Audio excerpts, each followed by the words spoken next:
दोस्तों नमस्कार, आप देख रहे हैं सत्य हुंकार। मैं आपके साथ सत्यपाल। जो लोग जिंदगी भर छल्ली में तेल निकालते रहे, अब वो कह रहे हैं कि हम इस क्षेत्र में विकास की गंगा बहाएंगे और भागीरथ स्वरूपी विकास पुरुष कहलाएंगे।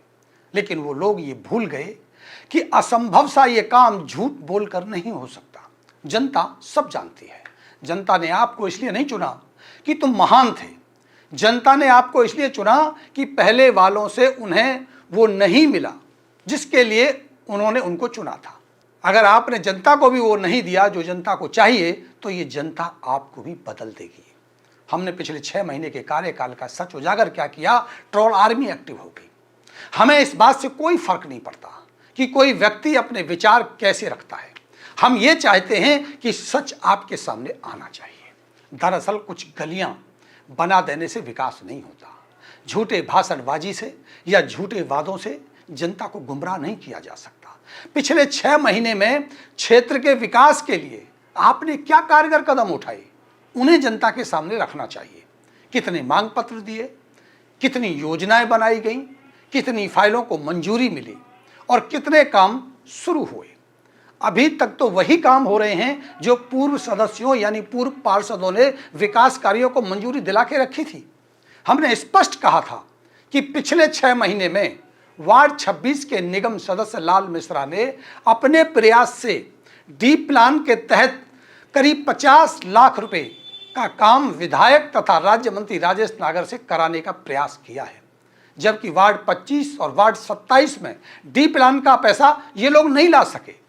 ऐसा क्यों है? ये भी हम यूं ही नहीं कह रहे हैं। इसका जवाब भी सूचना के अधिकार अधिनियम 2005 के तहत मांगी गई सूचना के आधार पर है। एक सदस्य 50 लाख का फंड ला सकता है तो दूसरे सदस्य क्यों नहीं ला सकते? क्या दिक्कत थी आपको? क्या आपको फंड नहीं मिला? नहीं दिया आपको? रही बात निगम द्वारा बनाई जा रही कुछ गलियों की, तो वो सभी फाइलें कई साल पहले ही बना दी गई थी तथा फाइलें मंजूर भी करवा ली गई थी। कुछ फाइलों के टेंडर अब हुए हैं जिनका काम शुरू हो रहा है। लेकिन सबसे बड़ा सवाल ये कि क्या ये फाइलें मौजूदा निगम सदस्यों की मांग पर की जा रही हैं? ज्यादातर काम तो ऐसे थे जो चुनाव जीतने के तुरंत बाद किए जा सकते थे, जो नहीं किए गए। जो कूड़े कचरे की सफाई हो सकती थी, अवैध मीट मांस की दुकानों को हटाया जा सकता था, सड़कों पर फैला अतिक्रमण हटाया जा सकता था, सड़कों में बने गड्ढों को भरा जा सकता था। लेकिन 6 महीने बीत जाने के बाद भी क्षेत्र के जो हालात बने हैं वो चिंताजनक हैं। 11 हफ्ते का निगम का सफाई का अभियान, 15 दिन का विशेष सेवा पखवाड़ा जिसमें सफाई अभियान बड़े पैमाने पर चलाया गया और लाखों लाख रुपए खर्च कर डाले गए। नतीजा क्या निकला? वार्ड 27 में दिल्ली से इस्माइलपुर में आइए, ऐसे लगता है जैसे आप दुनिया के सबसे गंदे शहर बाकू, जो अजरबैजान देश का हिस्सा है, देश का शहर है, उसमें आप प्रवेश कर रहे हैं। सड़क किनारे बांस बल्लियों पर लटके मांस मीट के चिथड़े, मछली मार्केट की गंदी बदबू, चारों तरफ फैला कूड़े कचरे का ढेर यहां से गुजरने वालों की हालात खराब कर देता है। क्या इन्हें हटवाने के लिए 200 दिन काफी नहीं थे? क्या इन्हें हटवाने के लिए किसी फाइल और फंड की जरूरत थी? क्या निगम सदस्य की तरफ से इसे हटवाने के लिए कोई मांग पत्र या शिकायत पत्र निगम के अधिकारियों को दिया गया? बताइए ना, सच दिखाइए ना वो पत्र जो आपने दिया हो। सदन के पटल पर इसकी मांग रखी गई क्या? दिखाइए ना वो मिनट्स ऑफ मीटिंग जो पेपर सदन से ला करके कि हमने बात उठाई। दिल्ली से बसंतपुर पुश्ता रोड पर प्रवेश करिए तो देखेंगे कि रोड पर ही अतिक्रमण और शराबियों का कब्जा रखा है। खुले में शराब पीने के अड्डे बनाए हुए हैं। बहन बेटियों का निकलना दुश्वार हो गया है। क्या इसे हटाया जा सकता था? दिल्ली से किसी भी रास्ते से आप आइए, बसंतपुर इस्माइलपुर क्षेत्र में प्रवेश करिए तो यही हाल आपको मिलेगा। वार्ड 25 में दुर्गा बिल्डर से आ जाइए या सेहतपुर पुल से, यही हाल आपको मिलेगा। सेहतपुर पुल से उतरते ही आपका स्वागत सड़ा हुआ कूड़े का ढेर करता है। क्या इसी को विकास कहते हैं? नए पुल सेहतपुर से बसंतपुर तक रोड पर लगा जाम, सड़कों में बने गड्ढे विकास की असल तस्वीर दिखाता है। क्या किसी भी तथाकथित पार्षद ने मांग पत्र दिया? अतिक्रमण को हटाने का प्रयास किया? परेशान होकर क्षेत्र के लोगों ने मांग पत्र राज्य मंत्री राजेश नागर को दिया और उन्होंने इस पर संज्ञान भी लिया। अब ये कब तक बनेगा ये भगवान जाने।